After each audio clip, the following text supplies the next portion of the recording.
원칙들 저 원칙을 지켜가면서 지키려고 운영하셨냐고요? 정말 노력 많이 했습니다. 노력을 많이 하셨다. 네. 원칙을 지키고자 노력했던 결과가 이렇다면 저는 여성가족부 장관 될 자격 없다고 생각합니다. 하나.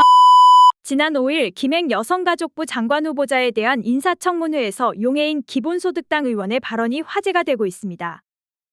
예. 후보자님 이거 국회의원들이 다 요구했던 자료예요. 근데 맞습니다. 이거를 제출을 안 하고 계시다가 오늘 들고 와서 피켓으로 보여주겠다고 하신 거예요 지금. 네. 이 얼마나 국회를 무시하는 그거 행태이십니까? 제가 답변 드려도 되겠습니까? 아니요. 이거 자료들 네. 저희 국회의원들이 아까 제출 요구한 거 점심 이전까지 꼭 철저하게 다 제출해 주시길 바랍니다. 다 제가 오늘 청문회에서 소상히 질의하겠습니다. 밝히겠다고요. 질의하겠습니다. 김행 후보자의 여성가족부 장관으로서의 전문성 그리고 자질은 앞으로 잘하겠다라는 말로만 믿고 넘어갈 수는 없는 일이라고 생각합니다. 그동안 어떤 사회적 정치적 활동을 해왔는지 그 길을 면밀하게 살펴보는 것이 필요한데요. 그 점에서 언론을 직접 운영하신 김행 후보자 경력에 대해서 검증을 하려고 합니다. 사실에 기반해서 성실하게 답변해 주시면 좋겠습니다. 2018년 미투 운동이 있었습니다. 수십 년간 은폐됐던 성폭력이 고발되는 과정에서 언론사가 2차 가해를 저지르는 경우들이 빈번했습니다. 네, 그래서 이 문제를 해결하기 위해서 여성가족부가 성희롱 성폭력 사건 보도 시 따라야 할 보도 윤리를 발표했습니다. 언론사에 몸담고 계신 데다가 양평원장 공직 경험까지 있는 후보자께서 잘 알고 계실 텐데요. 이 화면에 나온 내용들 다 동의하시죠? 질의를 안 듣고 계시니까 지금 네, 이것도 동의합니다. 답변을 못 하시는 거예요. 아니요, 질의를 좀 동의합니다. 들으세요. 네네. 후보자께서 사전 답변으로 성범죄에 대한 잘못된 사회 통념이 언론 보도를 통해서 확산되지 않도록 유의해야 한다고도 답변을 하셨습니다. 맞죠? 네. 네, 동일한 취지로 수립된 게 한국기자협회의 성폭력 범죄 보도 세부 권고 기준입니다. 화면에 나온 내용들 동의하시죠? 네. 네. 그리고 마지막으로 한국기자협회 인권보도준칙을 보겠습니다. 성평등한 언론을 위해서 이 보도준칙이 필요하다는데, 이 원칙이 필요하다는데 동의하십니까? 네, 동의합니다. 네, 한 언론사의 수장으로서 이 원칙들 다 지켜가면서 언론사 운영하셨습니까? 그것에 대해서 제가 말씀드리겠습니다.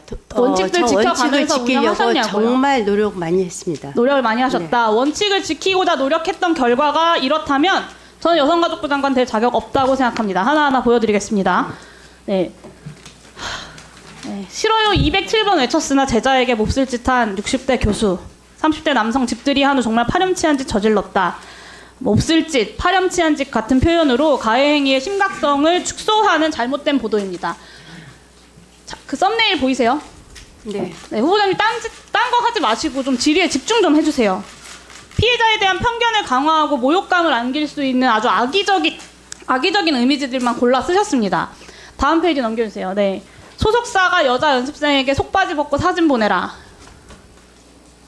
연인이 성관계 거부하자 목에 베개 밟아서 기절시켰다. XX 빠는 거 아니야. 여자 동기들 집단 성희롱한 남자 생도들. 네, 한국기자협회에서 지적했던 불필요한 성적 상상을 유발하는 사례의 전형입니다. 기사 제목부터 내용까지 피해자들을 성적 대상으로 삼는 비윤리적인 묘사가 아주 가득합니다. 그리고 네, 파주 택시기사 사례범. 피해자가 놀랍게도 이 직업이었다. 피해자의 직업이 범죄의 원인이 된 것처럼 보도를 하면서 가십거리 삼는 전형적인 2차 가해 보도입니다. 서울 지하철 조심해야 된다. 심지어 이 기사는요, 시정조치 전에는 아가씨 다리 좀 벌려봐 라는 말이 저 기사 제목 앞에 들어가 있었어요. 성범죄를 자극적으로 묘사해놓고 피해자가 조심하면 성범죄를 피할 수 있다라는 인식을 명백하게 확산시키고 있는 2차 가해 보도입니다. 이 사례들만 놓고 이야기를 하면 침소봉대한다고 하실까봐 제가 여러 가지 사례들을 갖고 왔는데요. 위키트리의 성범죄 관련 보도가 대부분 다 이렇습니다. 2대1로 땡땡을 하자고 하반신 엉덩이에 비비며 신음하는 여성. 제가 정말요 이 질의를 준비하면서 너무 혐오감이 들어가지고 입에 다 담지도 못하겠습니다. 이 보도들 대부분이요, 김행 후보자가 경영에 관여한 이후의 기사들입니다. 그리고 언중이의 시장 공고를 받았던 기사들이에요. 근데도 지금까지 위키트리 홈페이지에 남아 있습니다. 그 사건에 대한 보도만 문제가 아니라요, 여성 유명인에 대한 성적 특성만을 부각한 성희롱적 보도도 악질적으로 양산을 했습니다. 넘겨주세요. 역대급 노출이다. 눈 풀렸다. 갈 때까지 갔다. 오우야. 이게 위키트리가 여성을 대하는 태도였어요. 그리고 팩트체크 없이 각종 커뮤니티들의 논란 글들을 퍼다 나르면서 유명인에 대한 사이버 불링도 조장했습니다. 지난 몇 년 동안 가십성 기사와 성희롱 그리고 악성 댓글로 인해서 여성 유명인들의 죽음이 연달아 발생했음에도 불구하고 반성하는 모습이 없이 계속해서 이런 기사들을 양산했고, 누군가를 죽음으로 내몰면서까지 트래픽 수를 올리는 데에만 위키트리가 정신이 팔려 있었던 겁니다. 모 여성 유명인이 스스로 세상을 등진 이후에 나흘 동안 그 유명인 관련된 기사가 몇 건인지 아시나요? 73건입니다. 네. 생전에도 굉장히 집요한 가십성 보도로 그 고인을 괴롭혔거든요. 근데 사후에도 무분별한 기사화로 죽음마저 논란으로 만들었어요. 저는 황색 언론이라는 말이 고상하게 느껴질 지경입니다. 김행 후보자께서 이런 기사들로 돈을 버셨어요. 그러니까 혐오 장사로 주가를 79배를 급등시켜서 100억대의 주식 재벌이 되셨습니다. 돈을 벌기 위해서는 여성 인권이든 2차 피해든 크게 개의치 않는다. 트래픽 수만 올리면 성공한 기업이다. 이런 마인드로 회사를 운영하면서 차별과 혐오에 기생해서 100억이 넘는 자산을 증식을 시켜놓고 여성가족부라는 공직까지 맡겠다는 건 너무 욕심이 과하신 것 같습니다.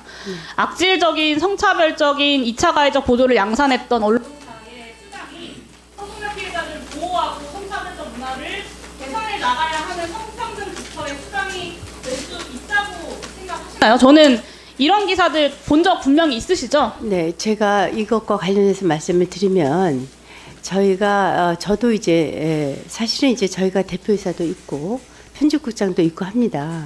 그래서 저도 사실은 이제 뭐 부회장이 기사를 직접 안 보니까 그렇다고 면책하겠다는 얘기가 아닙니다. 저도 부끄럽고 이게 지금 현재 대한민국 언론의 현실이기도 합니다. 본인이 그 언론사의 대표세요. 저도 마찬가지고요. 본인이 그 언론사의 대표시고요. 부회장이 기사 하나하나를 보지 않는다 하더라도 그래서 언론사의 운영 기조와 방침이라는 게 있는 겁니다. 그래서 제가 그렇게 언론사를 운영하신 거예요. 그래서 제가 말씀을 부끄럽다고 드리는데요. 이야기하셨는데 부끄럽다고 이야기하시면 지금 그 자리에서 전 사퇴하셔야 된다고 생각합니다. 제가 말씀드리겠는데요. 사퇴하세요. 부끄럽다고 인정하셨으니까. 여성가족부 장관 부처의 장으로서 본인이 이런 언론사를 운영했던 대표로서, 현직 대표로서 어울린다고 생각하십니까? 그 지적사항을 그 시비를 쭉 보시면요. 제가 언론사의 부끄러운 현실이라고 말씀드리는 이유는 그 시비 순서를 쭉 연도별로 보시면요. 대한민국의 큰 언론사, 저희보다 훨씬 큰 언론사, 메이저 언론사 1, 2, 3위가 다 들어가 있습니다. 이 얘기는 무슨 말씀이냐면 그래서 제가 부끄러운 대한민국의 언론사라고 하고요. 저희는 그래서 21년부터 그래서 제가 이렇게 얘기했어요. 김행 후보자의 무능이 아니라 유능의 결과라는 걸 이따가 추가. 그걸로 유능이 아니고요. 그래서 21년부터 저희가 옴부드맨 제도를 운영을 해서 이렇게 도저히 언론사가 갈 수가 없다. 그래서 제가 네. 후보자의 해명이 맞지 않다는 걸 제가 이따가 추가 질의에서 다 말씀드리겠습니다. 네. 다음은 장경태 의원님.